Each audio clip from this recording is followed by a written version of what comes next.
Not a lot of people were here last week. It was pretty crazy out there, and that's okay. But just to go over briefly what we went over last time, and if you want the details, these lessons all are on YouTube. But we were looking before that at the three great leaders, the great Roman generals, Pompey, Crassus, and Julius Caesar, the triumvirate, their alliance. And when Crassus died, there was a conflict that came up between Caesar and Pompey. And Pompey, if you remember, is the one who conquered Israel. Well, he helped Hyrcanus, the rightful high priest, defeat his brother Aristobulus. And Rome dominated Judea after that point. They took it over. But Caesar defeated Pompey in the Civil War.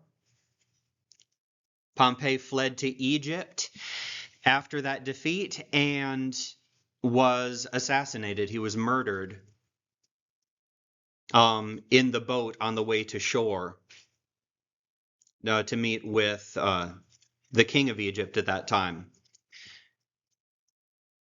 And that led to a whole series of events in which Caesar came to Egypt and did not respect or appreciate at all the fact that they had killed Pompey and had the people who had done the murder executed.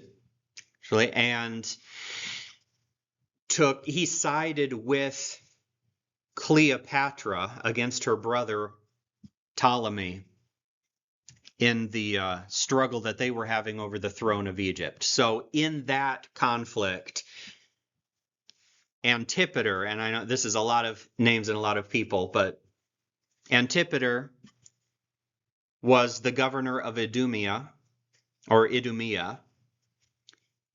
which is where the Edomites had settled. Antipater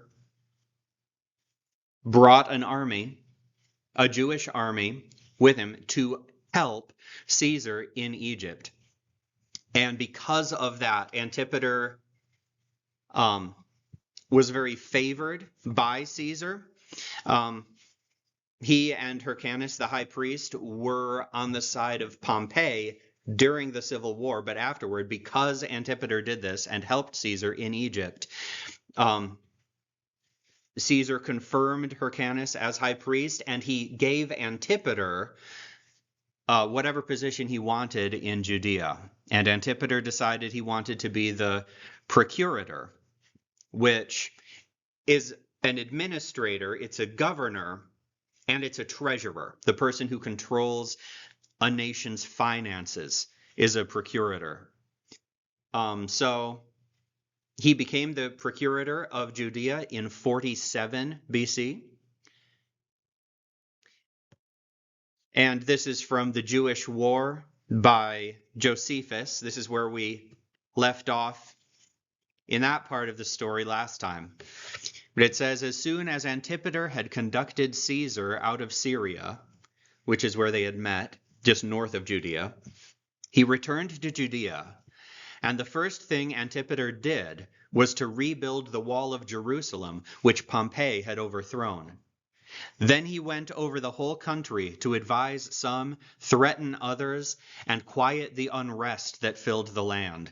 There was still a lot of division over who Hyrcanus or Aristobulus really should have ended up as high priest.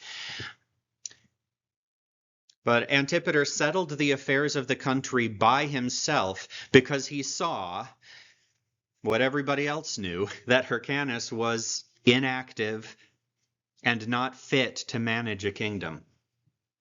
He appointed his older son, Phaziel, governor of Jerusalem. So he controlled the southern part, Judea, And Antipater made his next son, Herod, who was 25 years old at the time, the governor of Galilee, so the northern part, the less important part of Israel. So Phaziel in the south, Herod in the north, Antipater managing the whole country, Hyrcanus technically in charge, still called a king by a lot of people because they were used to calling their high priest their king at that point. But the real power rested with Antipater. But of course, the name that jumps out at us, the person we're most interested in here, is Herod. As I said, Herod was 25 years old when he became governor of Galilee. And as I also said, Herod's father, Antipater, was an Idumean. He was from Idumea.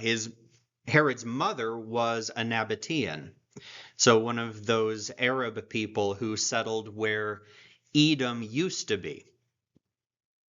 Okay, so his father was an Idumean or Idumean. His mother was a Nabatean. He was not Jewish ethnically, really at all. But the family, because the Idumeans had been conquered by Israel, they were culturally Jewish. They were circumcised. They were supposed to try to keep the law. They were taught the law as young people, and that would have been true as with Herod as well. He had been raised in Israel, and he was culturally Jewish, but not ethnically Jewish. So, Herod shared his father's political skill, and we're going to see that later.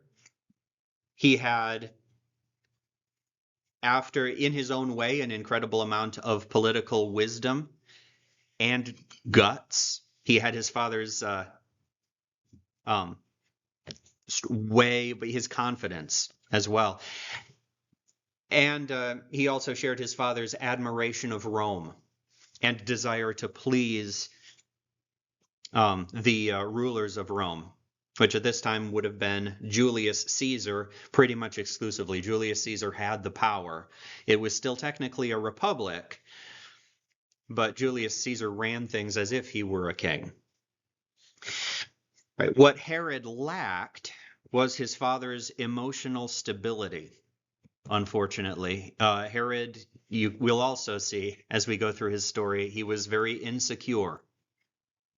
And Herod accomplished a great many things in his life, but those accomplishments were overshadowed by the fact that he was never accepted. He never felt accepted by the people of Israel, by those that he ruled. And he lived in constant fear of betrayal. And he could be incredibly harsh, even to those closest to him, if he suspected that they were plotting against him. But that's getting ahead of ourselves. That's the next few weeks. We'll be looking at his family life. Right now, let's look at the beginning of his career. He started out, as I said, as the governor of Galilee, the military governor of Galilee. And his first exploit, the first thing he did was to hunt down and kill a large group of bandits led by a man named Hezekiah. And this photo is of a plateau in Upper Galilee, so the area in which Herod operated. But these bandits were Jewish bandits. It wasn't quite so cut and dry, these people deserve to die, and everybody agreed. They were Jewish bandits making raids into Syria. They weren't stealing from Jews. They were stealing from the Syrians. And Herod wiped them out. He had them all executed, and the Syrians loved Herod for this. They sang songs about him. And it also earned him the friendship of the governor of Syria, Sextus Caesar, who was a relative, of course, of Julius Caesar. But yeah, in Galilee and Judea, this action that Herod took didn't necessarily go over well. Like the mothers of the men who were killed, the mothers of the bandits, appealed to the Sanhedrin for justice against Herod. And although the Sanhedrin didn't agree with the bandits' activities, they did believe that Herod had stepped over a line, that he had done more than he should have done. He had gone above and beyond his authority by putting these people to death. And so the Sanhedrin summoned Herod to stand trial on a charge of murder because of this. And we've talked a little bit about the Sanhedrin before. The Sanhedrin had 71 members, including the high priest. He was the 71st member, who would be Hyrcanus II at this time. And Herod came before the Sanhedrin. He answered their summons, but he didn't come in the usual way. Typically, when somebody came before the Sanhedrin, they would dress incredibly humbly, simply, dust on their head, trying to appeal to their sympathy, recognizing that they were a group that could condemn someone to death. And especially on a charge like this, if Herod was found guilty, he could have been executed easily. But when Herod came, he dressed in his finest clothes, surrounded by several armed guards. He had soldiers around him on every side. When Herod stood before the Sanhedrin, Josephus says, with his body of men about him, he frightened them all, and not one of his former accusers dared after that bring any charge against him. But there was a deep silence, and nobody knew what was to be done. He, not outright, but just by having his soldiers there, were threatening them with force. They knew that he could have, they were just a bunch of old men. He could have them slaughtered if he wanted to. And their position was dictated mostly by these verses here. The decision that they made, the idea that the Sanhedrin had of Herod and what he had done. Deuteronomy 17:6. Would somebody like to read those? Or that? On the evidence of 2 witnesses or 3 witnesses, the one who is to die shall be put to death. Person shall not be put to death on the evidence of 1 witness. So due process, multiple witnesses. It's not a decision one person can make on their own. And verse 12.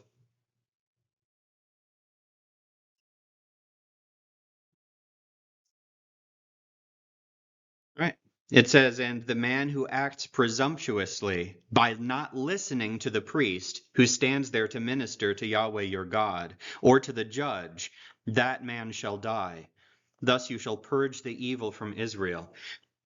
And this is speaking specifically of those who receive a decision from the high priest regarding a certain case.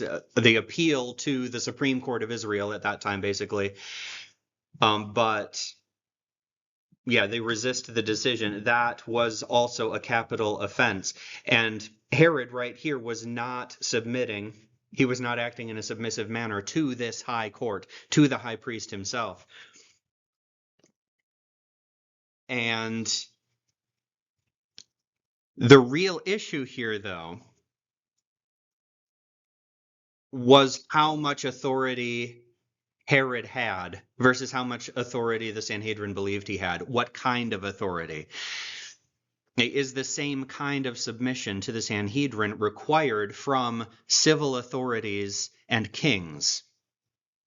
And don't kings have the right to execute criminals? So the real issue is that Herod believed he had more authority than the Sanhedrin believed he had. And what were his rights? as a ruler. Who was he answerable to? Was he answerable to the Jewish authorities ultimately, or to the Roman authorities? And, or to put it more strongly, did the chain of command end with God or with Caesar? There was a very different point of view here going on between them.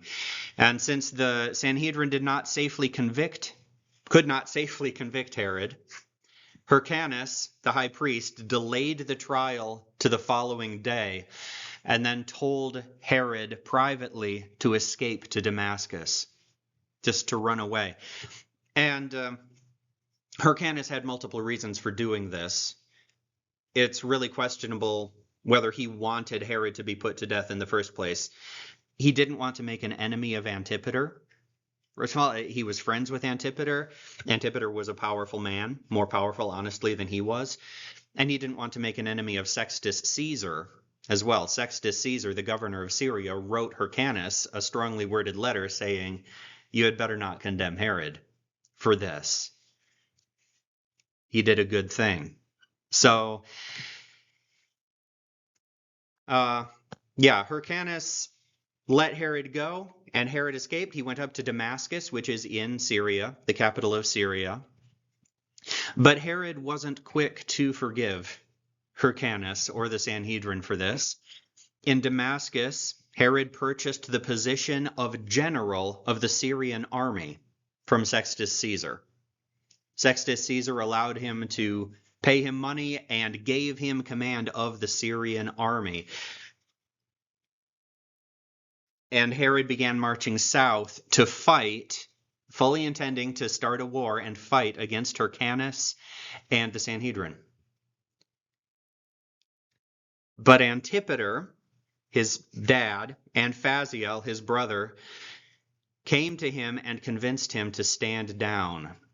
They were a little bit less hot-headed. They were a little more stable than Herod himself was, and a good balance for him.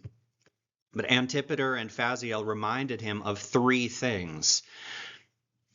First, that it was because of Hyrcanus that they had come to power in the first place, right? It was through fighting for his right to be high priest that Antipater's family was in the position they were. And second, though it was true that Hyrcanus had summoned him to stand trial, Hyrcanus was also the one who had allowed him to go free. Let's not focus on the negative and ignore the good that people have done to us. And third, the third argument that they used with him was that it is the will of God, not the size of the army, that determines the outcome of battles. So Herod could not expect to be victorious when fighting against his rightful ruler, no matter how powerful Herod had become. God was stronger. God would make sure that the right side won. And it may be surprising to hear them use that argument and to have it affect Herod. But remember, these people were Jewish by culture. They had a Jewish worldview. They believed in God, despite a lot of messed up things that they did, and a lot of times they ignored the word of God. This was a time in which Herod didn't ignore it. And Antipater was politically ambitious, and Herod was a bit of a hothead, but there was also a strong streak of courage, wisdom, and nobility that ran through their family. And that's another thing we're going to see as we look at the life of Herod. There are going to be times when it's hard not to cheer for the guy. He wasn't a pure villain, as at least not until maybe the end of his life, which is where we see him when he comes into the New Testament. But as Antipater and Phasael reminded Herod, we shouldn't focus only on the unpleasant side of someone and ignore the good. With his father and brother to keep him in check, Herod might have become a very different kind of ruler than the one we see in the Gospel of Matthew. But things didn't work out that way. And we'll get back to that. We mentioned briefly the end of last time some of the things that Julius Caesar was up to in Rome around this time. This all happened during the reign of Julius Caesar. He wasn't officially a king, again, but he acted like one. But in general, he did some very good and very popular things. And the common people loved him. He passed a debt restructuring law that eliminated about a fourth of all the current debts in the Republic. So obviously that would have made him popular with a lot of people, maybe less popular with a few others. But he started allowing cities to raise taxes in the way they saw fit instead of requiring Roman officials to do it. So he said, we're not going to have Roman officials there gathering taxes from you people. You cities, you take care of the taxes yourself and then deliver them to us. He gave the cities more power, which a lot of people liked. A lot of people were appreciative of that. And this is interesting. He started taking steps to reorganize the entire Roman world into equal provinces instead of separate nations all ruled by Italy, all ruled by the city of Rome, which is how they had things set up before. Different countries had different agreements with Rome, and that was kind of how the things were structured. He wanted to make things equal provinces.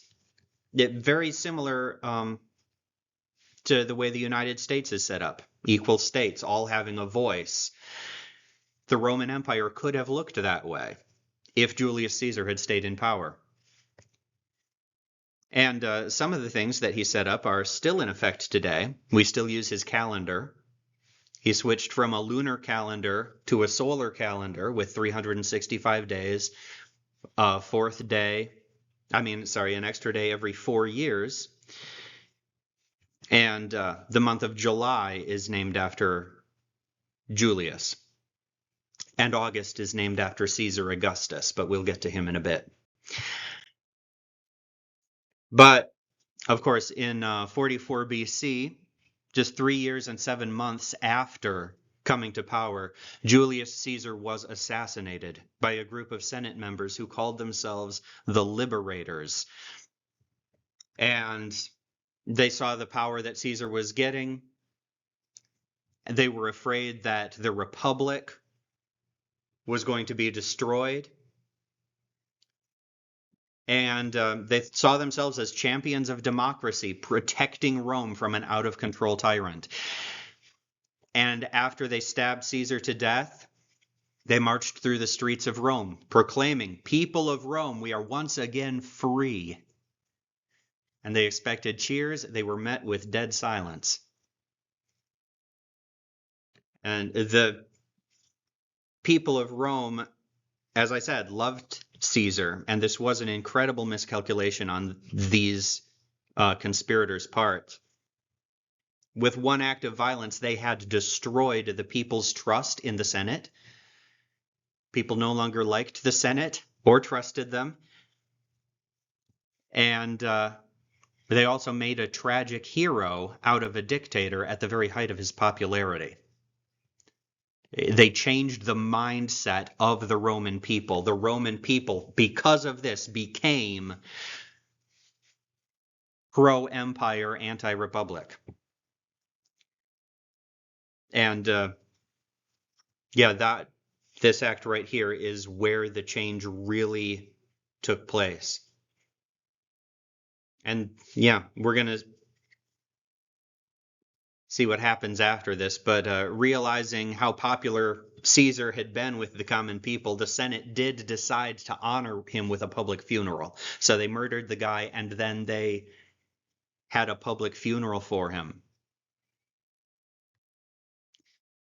And at that funeral, you'll remember Mark Antony. We've mentioned him a few times. He had his start in Syria and Judea as a cavalry commander. And then he was with Caesar afterwards. He was one of Caesar's most trusted generals. At the funeral, Mark Antony read Julius Caesar's will to the people.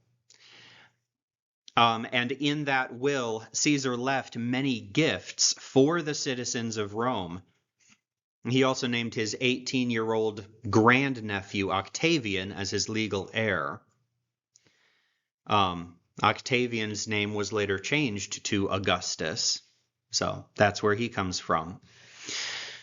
But Mark Antony he also gave a moving eulogy for Caesar and presented his bloody toga to the crowd. He made people incredibly upset with those who had killed him.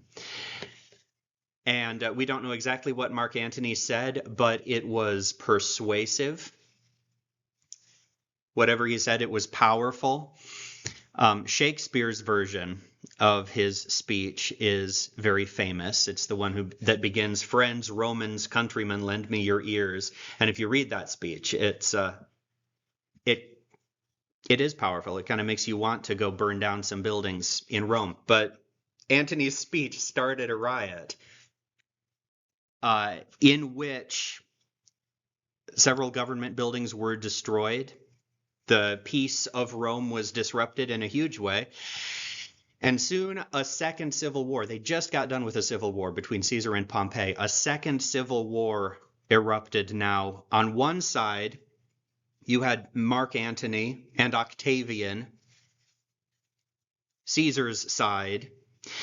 And on the other side, you had Brutus and Cassius, the people who had orchestrated the assassination, the liberators, as they called themselves. And Cassius, one of those liberators, traveled to Syria and demanded tribute from all its provinces, which included Galilee and Judea. So he was after funds to help him in his side of the civil war against Mark Antony and Octavian. And so Herod and Antipater and everyone else was told to raise money and deliver money to Cassius. And Herod raised his funds more quickly than anyone else. He really got on Cassius's good side because of this. On the other hand, a man named Malichus, who was Hyrcanus's assistant, was incredibly late with his payment. But Antipater shielded Malichus from Cassius's wrath by supplying the funds he owed and a little bit extra. So Antipater got Malichus out of trouble. But far from being grateful, Malichus became envious and fearful of Antipater. And this is Josephus's account from the Jewish War. Upon the war between Cassius and Brutus on one side, and against the younger Caesar, Octavian, and Antony on the other, Cassius got together an army out of Syria. And because Herod was likely to have a large role in providing what that army needed, Cassius made him the procurator of all Syria and gave him an army of foot soldiers and horsemen. So what Antipater, what his father is to Judea, Herod has become for Syria itself, the larger, more powerful of the two countries. And Cassius also promised Herod that after the war was over, he would make Herod king of Judea. But it so happened that the power and hopes of Herod became the cause of his distress, because Malichus, the guy that Antipater had helped, the guy who was slow with his payment, Malichus was afraid of Herod and his family. And he corrupted one of Hyrcanus's cupbearers with money. He offered Hyrcanus's butler a bribe to give poisoned potion to Antipater. So Antipater died. Herod's father was poisoned and died at a feast. He had been a man active in the management of affairs, the one who had recovered the government for Hyrcanus and who had preserved it in his hands. When they heard about their father's death, obviously, Herod and Phaziel were both devastated. Herod, predictably, wanted to launch a full-scale war against Malichus. Phaziel talked him out of it. Instead, Herod had him quietly assassinated with the help of Cassius. So, and there's, the idea that Malichus wanted himself to gain power, to take things over from Hyrcanus, and that's why he did all of this. But that's Herod's side of the story that we have preserved for us. So who knows if that's true. Either way, Malichus died. But Herod and Phaziel are now taking over the responsibilities of their father. The power has passed on to them now. But the next year, in 42 BC, Brutus and Cassius were defeated by Mark Antony at the Battle of Philippi. So Philippi, we know from the New Testament, a big battle took place there. Actually, it was two battles, a few weeks apart. During the first battle, Cassius believed incorrectly that they had been completely defeated and committed suicide. In the second battle, they really were completely defeated, and Brutus killed himself as well. So Mark Antony and Octavian were victorious. After this victory, Mark Antony was approached by supporters of Hyrcanus, who complained that Herod and Phaziel were disregarding Hyrcanus' authority and behaving like kings in Judea. Herod and Phaziel were not checking with Hyrcanus to make sure what they did was okay. They were not respecting his authority. They were bypassing him, and the supporters of Hyrcanus were really upset by this. And they expected Antony to punish Herod and Phaziel for cooperating with Cassius as well, even though really they hadn't had much choice. He was the man in charge of Syria at that time. But because of the admiration Mark Antony had for Antipater, and because he was influenced by gifts from Herod, that may have helped as well, Mark Antony declared Herod and Phaziel tetrarchs over the Jewish people. So instead of demoting them, instead of telling them to stay in their place, he gave them a promotion. He basically made them kings. He gave them king-like power over the regions they governed. And this was the final blow to Hyrcanus' authority. He was stripped of whatever political authority he still had. He was still high priest. But the government was firmly and completely in the hands of Herod and Phaziel. And from that time on in Israel's history, the high priest has never held royal authority. Power had passed from the Hasmoneans, or Hasmoneans, the heroic liberators of Israel, to the family of Antipater, a family that wasn't even Jewish, a family that the majority of the nation did not approve of and were not willing to support. Any questions? That's where we're ending for today.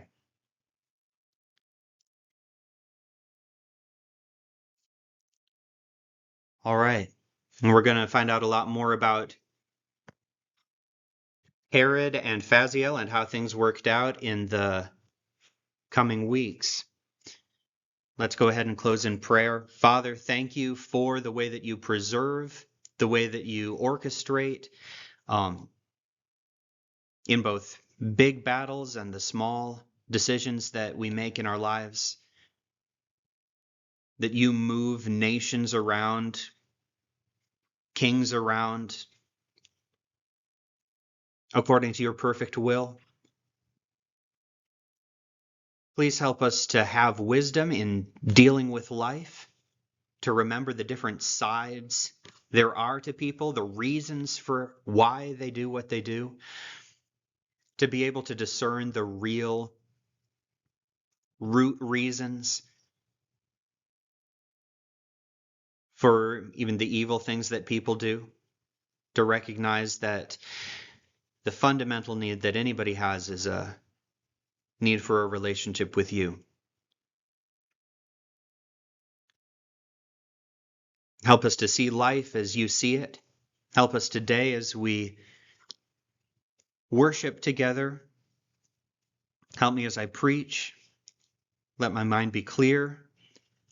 Let it truly be your word that is proclaimed. And receive all of the glory for everything that happens here this morning. In Jesus' name, amen.